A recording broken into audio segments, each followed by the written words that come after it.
स्वर्ग का हकदार कौन है? राजा, व्यापारी, पंडित या मजदूर? जय श्री कृष्णा प्रिय दर्शकों, दर्पण ज्ञान गंगा यूट्यूब चैनल में आपका पुनः स्वागत है। मित्रों, आज इस वीडियो में जो हम आपको कहानी सुनाने के लिए जा रहे हैं, ये कहानी बहुत ही ज्ञानवर्धक है और शिक्षाप्रद भी है, जो आपको अपने जीवन में बहुत बड़ी अनमोल सीख देके जाएगी। मित्रों, अब ये कहानी आपको क्या सीख देके जाएगी, ये चर्चा हम वीडियो के अंत में करेंगे। उससे पहले कहानी को आरंभ करते हैं। बस आपसे निवेदन है कि आप हमारे इसी तरीका से हमारी वीडियो को पूरा देखने के लिए हमारे चैनल पर बने रहें और वीडियो को शुरू से अंत तक जरूर देखें और कहानी को अंत तक जरूर सुनें। और यदि आप हमारे इस चैनल पर नए मेहमान दर्शक बनकर के आए हैं, तो प्रिय दर्शकों, आपसे अनुरोध है कि आप हमारे इस चैनल को सब्सक्राइब जरूर कर लेना और बेल आइकन घंटी को भी अवश्य दबा देना, क्योंकि आपका एक सब्सक्राइब करना हमारे लिए बहुत महत्व रखता है। आइए प्रिय दर्शकों, अब ज्यादा विलंब न करते हुए, इधर उधर की बातें न करते हुए सीधे ज्ञानवर्धक कहानी पर ध्यान देते हैं। दोस्तों, एक समय की बात है कि चार प्राणी मरने के बाद में ये स्वर्ग में पहुंचते हैं। स्वर्ग के दरवाजे पर खड़े हो गए। क्या देखा है कि स्वर्ग का दरवाजा बंद है। जानते हैं वो चार प्राणी कौन थे? पहला था राजा, दूसरा था व्यापारी, तीसरा पंडित था और चौथा मजदूर था। प्रिय दर्शकों, इन चारों में बातें होने लगी। राजा जो था, उसको बोलने की आदत पहले से ही थी। राजा कहने लगा, मैंने अपने जीवन में बहुत नाम कमाया है, मैंने अपने राज्य में बहुत ही नाम कमाया है, इसलिए स्वर्ग में सबसे पहले मैं ही जाऊंगा। उसके बाद में राजा के बातों को जब व्यापारी ने सुना, तो व्यापारी कहने लगा, मैंने भी बहुत धन कमाया है, मैंने भी दूसरों की बहुत मदद की है, मैंने भी दान किया है, इसलिए मैं ही स्वर्ग में जाऊंगा। मित्रों, जो पंडित था, वह पंडित राजा और व्यापारी से कहने लगा, आप लोग कुछ भी सोचो, ये तो तय ही है कि स्वर्ग में सबसे पहले मैं ही जाऊंगा, क्योंकि मैंने बहुत यज्ञ पूजा जब तब किया है। तीनों ने अपनी अपनी बात कहने के बाद में फिर इन तीनों की नजर मजदूर पर थी। मजदूर बेचारा क्या कहता? मजदूर चुपचाप ही खड़ा था। इतने में क्या देखते हैं कि स्वर्ग का दरवाजा खुल जाता है और एक देवदूत आता है, जिसके हाथ में एक पुस्तक थी। देवदूत आया और सबसे पहले राजा आगे खड़ा हुआ था। राजा से पूछा, आप बताइए, आपने कौन से कर्म अच्छे किए हैं, तब मैं फैसला करूंगा कि स्वर्ग में कौन जाएगा। राजा कहने लगा, भगवान, मैंने तो अपने जीवन में बहुत अच्छे कर्म किए हैं। देवदूत कहने लगा, वही तो मैं जानना चाहता हूं, राजा साहब, आपने कौन सा अच्छा कर्म किया है। राजा कहने लगा, भगवान, मैंने अपने राज्य में बहुत नाम कमाया है, मेरे राज्य में प्रजा बहुत ही खुशहाल थी, मैंने अपनी प्रजा को कभी दुखी नहीं रखा, मेरी प्रजा हमेशा सुख और चैन से रही है। ये सुनकर के देवदूत कहने लगा, राजा साहब, तुम सच कह रहे हो कि तुम्हारे राज्य में प्रजा बहुत ही सुखी थी, कोई दुखी नहीं था, लेकिन तुमने एक काम बहुत ही गलत किया है। राजा कहने लगा, प्रभु वो क्या? देवदूत कहने लगा, राजा साहब, तुमने अपने राज्य की सीमा बढ़ाने के लिए लड़ाई की, युद्ध किए, जाने कितने सैनिकों को मरवा दिया, जो बेगुनाह सैनिक मारे गए, जिन सैनिकों की मरने की वजह से उनके परिवार को बहुत दुख हुआ, तो इसलिए इसका कारण तुम ही हो, इसलिए तुमने ये अच्छा कर्म नहीं किया है, इसलिए तुम स्वर्ग में नहीं जा सकते हो। प्रिय दर्शकों, उसके बाद में देवदूत ने व्यापारी को पास में बुलाया और कहा कि तुम बताइए कि तुमने अपने जीवन में कौन सा अच्छा कर्म किया है। ये सुनकर के वह देवदूत कहने लगा, भगवान, मैंने तो बहुत अच्छा कर्म किया है। बोले, क्या किया है? तो जवाब दिया, प्रभु, मैंने बहुत धन कमाया है और उस धन से मजदूरों की सेवा की है, जिसके पास पैसा नहीं था उसे पैसा दिया है, भूखे को भोजन दिया है, मैंने मंदिर बनवाए हैं, धर्मशालाएं बनवाई हैं, मैंने बहुत दान किया है।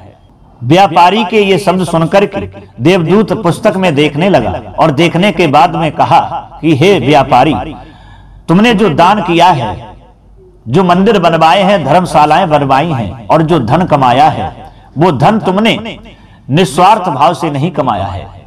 वो धन तुमने झूठ बोल करके कमाया है, वस्तुओं में मिलावटें की हैं और वो तुमने बेची हैं। इसलिए वो तुम्हारा दान और दूसरों की रक्षा तुम्हारी कोई काम की नहीं है, इसलिए तुम भी स्वर्ग में नहीं जा सकते हो। दोस्तों, उसके बाद में पंडित की बारी आई। पंडित को पास में बुलाया और कहा कि पंडित जी, तुम बताओ, तुमने अपने जीवन में कौन सा अच्छा कर्म किया है। पंडित जी कहने लगे, प्रभु मैंने तो अपने जीवन में अच्छे ही कर्म किए हैं। देवदूत कहने लगा, वही तो मैं जानना चाहता हूं, उसके बाद में फिर मैं फैसला करूंगा। प्रिय दर्शकों, तभी वह पंडित कहने लगा, मैंने जब किया है तब किया है, मैंने दूसरों को ज्ञान दिया है और इसलिए मैंने तो सबसे अच्छा कर्म किया है। इससे भला अच्छा कर्म क्या हो सकता है जो मैंने सारी जिंदगी जब तप दान यज्ञ में और भजन में निकाल दी। दोस्तों, ये सुनकर के देवदूत ने पुस्तक में देखा और बहुत देर तक वह देवदूत पुस्तक में देखता रहा। उसके बाद में बताया कि पंडित जी माफ करना, तुम भी स्वर्ग में नहीं जा सकते। बोले, क्यों नहीं जा सकते? तो जवाब दिया, तुमने जब किया तब किया, भजन किया, यज्ञ किया, पूजा की, लेकिन तुमने जो ये किया है, इतना करने के बाद भी तुमने खुद अमल नहीं किया, इसलिए तुम नहीं जा सकते हो। क्योंकि निस्वार्थ भाव से किया हुआ जब तप भजन भक्ति यही काम आता है, और खुद अमल न किया जाए, दूसरों को ज्ञान दिया जाए और खुद गंदे बन करके रहा जाए, तो ये भक्ति, ये भाव और ये जब तब दान कोई काम का नहीं होता है, इसलिए तुम भी स्वर्ग में नहीं जा सकते। दोस्तों, अब बारी थी मजदूर की। मजदूर सोचने लगा, मैं तो आज तक यही अच्छे कर्म समझता था जो राजा ने किए और व्यापारी ने किए और पंडित जी ने किए, मैंने तो कुछ किया ही नहीं है, अब मैं क्या बताऊं। इससे पहले देवदूत उस मजदूर से कुछ कह पाता, मजदूर आगे बढ़ा, दोनों हाथ जोड़ लिए और कहने लगा, प्रभु माफ करिएगा, मैंने तो कुछ नहीं किया है। मैं जिन अच्छे कर्मों को समझता था वो इनके कर्म का महत्व यहाँ कुछ भी नहीं निकला, इनके कर्मों का यहाँ कोई मूल्य नहीं है, इसलिए मैं क्या बताऊं। मैं स्वर्ग में जा तो नहीं सकता हूँ भगवान, लेकिन बहुत बड़ी मेहरबानी होगी, थोड़ा स्वर्ग के दर्शन करा दें, उसके बाद में वापस चला जाऊंगा। देवदूत ने जब मजदूर के ये शब्द सुने तो देवदूत कहने लगा, घबराइए नहीं, तुम ये बताओ कि तुमने अपने जीवन में कौन सा अच्छा कर्म किया है। हाथ जोड़ करके वह मजदूर कहने लगा, प्रभु मैंने तो अपने जीवन में अच्छा कर्म कर ही नहीं पाया है, मेरे पास इतना समय नहीं था कि मैं अच्छा कर्म कर लेता। पूरे दिन मजदूरी करता था और उसके बाद में अपने परिवार का पालन पोषण करता था।